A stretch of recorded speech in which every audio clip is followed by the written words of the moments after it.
Hello guys, welcome back to my YouTube channel. ఇప్పుడైతే మనం second blog అయితే start చేయడం అయితే జరుగుతుంది. ఫస్ట్ బ్లాగ్ మనం ఎక్స్పెక్ట్ చేయలేనంత సక్సెస్ అయితే రావడం జరిగింది. చూడడం అయితే 2.3K వ్యూస్ అయితే రావడం జరిగింది. కానీ మోనిటైజేషన్కి దగ్గరగా అయితే వచ్చేసాము. సో దాని గురించే చాలా పెద్దగా ఉండాలని ఇప్పుడు ద్వారకా లాంగ్ రైడ్ అనేది మనం రావడం జరిగింది. ఇప్పుడైతే మనం ఉన్నాం lord Krishna native place Dwarka. ఈ స్ట్రీట్లో వెళ్తూ మన ప్లాన్ అనేది డిస్కస్ చేసుకుందాం. ఫస్ట్ అయితే ద్వారకాని 2 పార్ట్స్ కింద డివైడ్ చేద్దాం. ద్వారకా అండ్ సరౌండింగ్ ఏరియాలో ఉన్న టెంపుల్స్ అన్నీ ఒక పార్ట్ కింద, అండ్ సెకండ్ పార్ట్ ఈజ్ బయట ద్వారకా. ఫస్ట్ పార్ట్లో మనం ద్వారకేష్ టెంపుల్ని దర్శనం చేసుకుని గోమతి నదికి వెళ్తాము.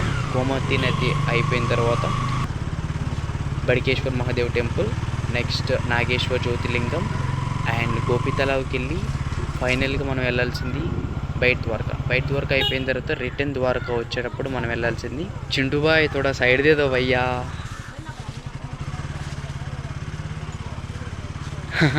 యాక్చువల్లీ ఈ స్ట్రీట్స్లో అయితే మనకి బైక్ అనేది ఎల్లో లేదు, సో మనం అయితే వెళ్ళడం జరుగుతుంది. ఎందుకంటే మన కంటెంటే బైక్ కాబట్టి. అలాగే పూజ కూడా ఉంది, అండ్ ద్వారకేష్ టెంపుల్ దగ్గరికి వెళ్ళిన తర్వాత దర్శనం అయితే చేసేసుకుందాము. మనమైతే ద్వారకేష్ టెంపుల్కి అయితే వచ్చేసాము. చూస్తున్నారు కదా, చాలా అంటే చాలా ఎగ్జైటింగ్ ఉంది. మనమైతే ఇక్కడికి వచ్చేసాము. ఒకసారి మీకు చూపిస్తాను వ్యూ. అక్కడ చూసారు కదా, పైన ఫ్లాగ్ ఎగురుతుంది చూసారా. ఆ ఫ్లాగ్ మీద సూర్యుడు చంద్రుడు సింబల్స్ అనేవి ఉంటాయి. దానికి అర్థం ఏంటంటే సూర్యుడు చంద్రుడు ఈ భూమి మీద ఎప్పుడైతే వరకు ఉంటారో అప్పుడు వరకు కృష్ణుడు భూమి మీద నివసిస్తున్నాడు అని అర్థం.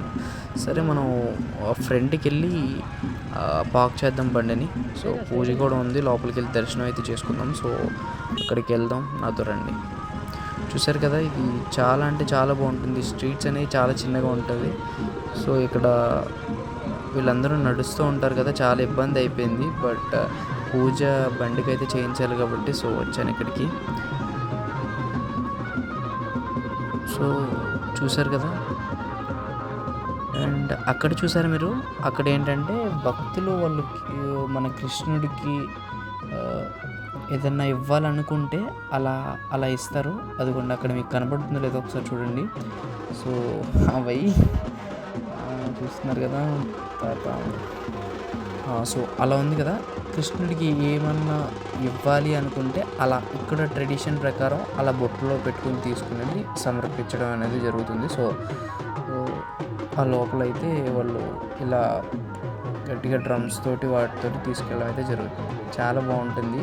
కానీ కెమెరాస్ అనేవి ఎలా లేవు లోపలికి. సో మనం అయితే బైక్ అయితే పార్క్ చేయడానికి అయితే వచ్చేస్తున్నాము. సో ఆ ఫ్రంట్ అయితే మనం బైక్ని పార్క్ చేసేద్దాం. ఇటు సైడ్ ఉంది చూసారా, ఇక్కడైతే మనం మొబైల్స్ అన్నీ ఇక్కడ ఇచ్చేయాల్సి ఉంటుంది ఆ సైడ్, రైట్ సైడ్లో. సో ఇక్కడ స్పేస్ అయితే ఎక్కడ లేదు. సో అక్కడ ఉంది, ఎస్ ఇక్కడ పెట్టేద్దాం ఈ సైడ్. సో వచ్చేసాం ఫైనల్గా అయితే.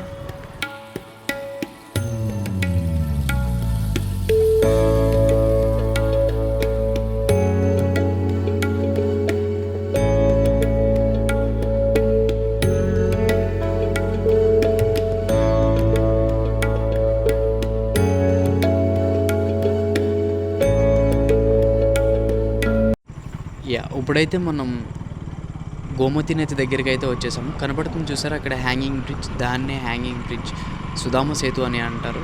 అటు సైడ్కి మనకి వెళ్తే ఏముంటాయంటే అక్కడ పంచతీర్థాలు ఉంటాయి. అదే పాండవులు తవ్వినటువంటి 5 బావులు ఉంటాయి కదా, అవి ఉంటాయి. ప్లస్ అక్కడ శ్రీ లక్ష్మీనారాయణ టెంపుల్ కూడా ఉంటుంది. బట్ అన్ఫార్చునేట్గా అదైతే క్లోజ్ చేసేసారంట. ఆల్రెడీ వెళ్ళి చూశాను కూడా. సో ఇప్పుడైతే మనం గోమతి నది దగ్గరికి అయితే వెళ్ళిపోతాం. గోమతి నది ఎలా ఉంటుంది, ఎక్కడి నుంచి, అండ్ దాని గురించి ఎక్స్ప్లెయిన్ అయితే చేసుకుందాము. అండ్ అక్కడ మీకు ఒక ఇంట్రెస్టింగ్ టెంపుల్ కూడా ఉంటుంది. ఓన్లీ గోమతి నది ఒకటే కాదు అక్కడ ఉండేది. ఇప్పుడు మీకు కనపడుతుంది చూసారా, ఇదే ఇటు సైడ్ రైట్ సైడ్లో కనపడుతుంది చూసారా, అంటే నేను పైకి చూపించట్లేదు. సో అదైతే మీకు సముద్రనారాయణ టెంపుల్. ఇదే మనకి గోమతి నది. ఇది గంగా నదికి ఉపనది కూడా అని చెప్తారు. అండ్ ఇక్కడ భక్తులు అనేవాళ్ళు వచ్చి ఏంటంటే, ఇక్కడ లోకల్స్ వాళ్ళ నమ్మకం ఏంటంటే ద్వారకా టెంపుల్కి వెళ్ళే ముందర ఇక్కడికి వచ్చి స్నానం చేసి ఆర్ఎల్స్ వాళ్ళు కాల్ అయినా క్లీన్ చేసుకుని అక్కడికి వెళ్ళాలని ఒక నమ్మకం అయితే ఉంటుంది. ఇప్పుడు మీరు చూస్తున్నారు చూసారా, ఇదే సముద్ర నారాయణ టెంపుల్ అంటారు. ఒకసారి లోపలికి వెళ్ళి దర్శనం అయితే చేసేసుకుందాం, నాతో వచ్చేయండి. సముద్ర నారాయణ టెంపుల్ ఆలయంలోకి వచ్చాము. ఒకసారి అయితే దర్శనం చేసేసుకోండి. ఇప్పుడు వచ్చిందైతే మీరు బడికేశ్వర్ మహాదేవ్ చూశారు కదా, ఇదైతే లాంగ్ వ్యూ. మీరు బడికేశ్వర్ మహాదేవ్ ఏంటంటే మనకి సముద్రపు మధ్యలో అయితే కట్టడం జరిగింది. సో అది మధ్యలో ఉంటుంది. నైట్ టైం అయితే మీకు వ్యూ కూడా బాగుంటుంది. నైట్ టైం అయితే ఇక్కడికి రండి, సన్సెట్ పాయింట్ బ్యాక్ సైడ్ ఉంటుంది. 5 o'clock వస్తే సరిపోతుంది. చూసారు కదా అలలు అవి చాలా అంటే చాలా ఎంజాయ్ చేస్తారు ఈ బడికేశ్వర్ మహాదేవ్ టెంపుల్ దగ్గర. నైట్ అయితే అలలు చాలా ఎగిసి పడడం అయితే జరుగుతుంది. నేను ఆల్రెడీ వచ్చి చూశారు కదా. దీనికి ఒక స్టోరీ ఉంది, శ్రీ బడికేశ్వర్ మహాదేవ్ టెంపుల్. అండ్ ఇక్కడికి ఇదైతే ఎప్పుడో సో ఇప్పుడైతే మనం రావడం జరిగింది నాగేశ్వర్ జ్యోతిర్లింగానికి అయితే రావడం జరిగింది. సో లోపలికైతే కెమెరాస్ ఎలా లేవన్నారు. సో నేనైతే దర్శనం చేసుకుని వచ్చేసాను. బయట 65 అడుగుల ఎత్తైన ఈ శివుడి విగ్రహం అందరినీ బయట నుంచి చాలా ఆకర్షిస్తుంది. ఇప్పుడైతే అయిపోయింది, సక్సెస్ఫుల్గా కంప్లీట్ చేసేసుకొని మన నెక్స్ట్ ఇప్పుడు గోపి తలాబ్కి అయితే వచ్చేసాము. సో లోపలికి వెళ్దాం. ఫ్రంట్కి వెళ్ళి అక్కడి నుంచి మనం వెళ్ళాలి. ఎస్, ఈ పక్కన అయితే పార్క్ చేసేద్దాం బైక్ని అయితే. అక్కడి నుంచి మనం బైక్ వాక్ అయితే వెళ్ళాలి. పక్కన చెప్తున్నారు కూడా. సో బైక్ అయితే ఇక్కడ పార్క్ చేసేసి వచ్చేసాం టెంపుల్కి. గోపి తలావ్ యాక్చువల్లీ ఇక్కడ ఎవరు ఉంటారంటే కృష్ణుడు గోపికలు ఉంటారు. అండ్ లోపలైతే దర్శనం అయితే చేసేసుకుందాం రండి. గోపి తలావ్ దగ్గర ఉండే కృష్ణుడు అండ్ రుక్మిణీదేవి.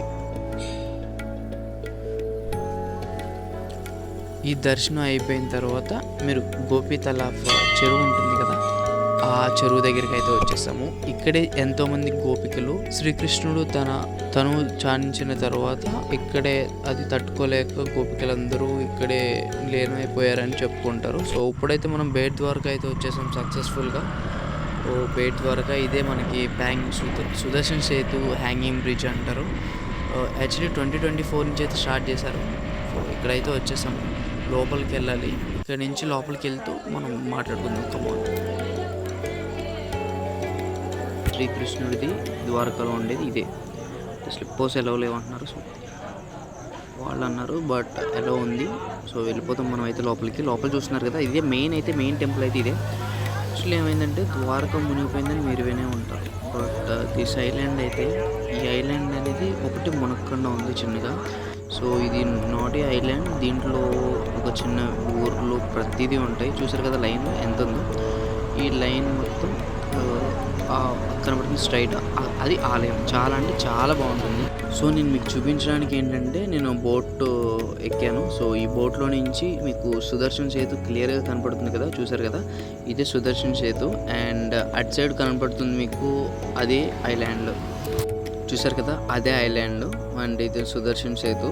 ఇదేంటంటే పోర్ట్ ఏరియా ఎంట్రన్స్ ఇప్పుడే స్టార్ట్ అయింది. ముందు పోర్ట్ ఏరియా స్టార్ట్ అయ్యి ఇక్కడ నుంచి ఎక్కి వెళ్ళడం అనేది జరుగుతుంది. నియర్లీ 1 hour తీసుకువెళ్తానని చెప్పారు. అండ్ ఇప్పుడైతే బాగా చెప్తున్నాము, ఐలాండ్కి అయితే బాగా చెప్తున్నాను. అండ్ కనబడుతుంది కదా, అదే ఒక ఐలాండ్. మ్యాక్సిమం మునిగిపోయింది. ఇది సుదర్శన్ సేతు. అండ్ సుదర్శన్ సేతు అయితే మీకు క్లియర్ కనపడుతుంది. అది ఒక బస్ కూడా వెళ్తుంది. బట్ ఇక్కడ బోటింగ్ అయితే ఆపేయడం అయితే జరిగింది. ఇప్పుడైతే మనం రుక్మిణీదేవి టెంపుల్కి అయితే రావడం జరిగింది. అది చూస్తున్నారు కదా, అది రుక్మిణీదేవి టెంపుల్. ఇది ద్వారకా నుంచి ఒక 2 kilometers ఉంటుంది. చాలా అంటే చాలా బాగుంటుంది. ఇది మస్ట్ విజిట్ స్పాట్. అంటే ద్వారకా వచ్చిన వాళ్ళు రుక్మిణీదేవి టెంపుల్ ఖచ్చితంగా విజిట్ చేయాలి. సో కనపడుతుంది కదా, వ్యూ అయితే చాలా అంటే చాలా బాగుంది. అండ్ యాక్చువల్లీ స్టోరీ ఏంటంటే ఇక్కడ శ్రీకృష్ణుడు అలాగే రుక్మిణీదేవి ఒక అడవిలో వెళ్తుంటే ఒక ఋషి అనేది కనపడడం జరుగుతుంది. ఆ ఋషిని శ్రీకృష్ణుడు అండ్ రుక్మిణీదేవి భోజనానికి పిలువగా ఆ దారిలో వెళ్తూ ఉంటారు. అలాగా వెళ్తూ ఉండి ఏమవుతుందంటే రుక్మిణీదేవికి దాహం వేయడంతో శ్రీకృష్ణుడు తన పాదం వాంచగా అక్కడ ఒక సముద్రం అనేది వస్తుంది. సో ద్వారకా మొత్తం అదంతా మునిగిపోతుంది కదా. సో దాని గురించి ఆ కోపంతో శపించడం జరుగుతుంది, నీకు ఇంకా వాటర్ అనేది దొరకవు, ఆ విధంగా శపించడం జరిగింది. దాని గురించి ఏంటంటే రుక్మిణీదేవి ఇంత దూరం సముద్రానికి 2 కిలోమీటర్స్ దూరంలో ఇలా నిర్మించడం అనేది జరిగింది. And this is the result. చూసారు కదా, ఇది చాలా అంటే చాలా ఓల్డ్, బాగా పాతది. నేను దగ్గర నుంచి అబ్జర్వ్ చేశాను, కెమెరాలో అవి చిన్న చిన్నవి కనపడుతున్న డిజైన్స్ చూసారా ఎంత. ఇప్పుడు ప్రజెంట్ ఉన్న ఇంజనీర్స్ కూడా చేయలేనటువంటిగా బాగా చెక్కారు. అండ్ యాక్చువల్లీ ఏంటంటే మనం లోపల కెమెరాస్ ఎలా లేవు, బట్ అక్కడ నుంచి చెప్తున్నారు. సో ఆ వ్యూ అనేది తీయొద్దు అన్నారు. సో దాని గురించి మనం తీయలేదు. అలాగే క్లోజ్ చేసి ఉంది, ఓపెన్ చేయమంటే ఓపెన్ చేయని అన్నారు. సో ఇది ఈజ్ ద అవుట్లుక్. చూస్తారు కదా, this is the Rukmini Devi temple ఫుల్గా అయితే చూడాలంటే.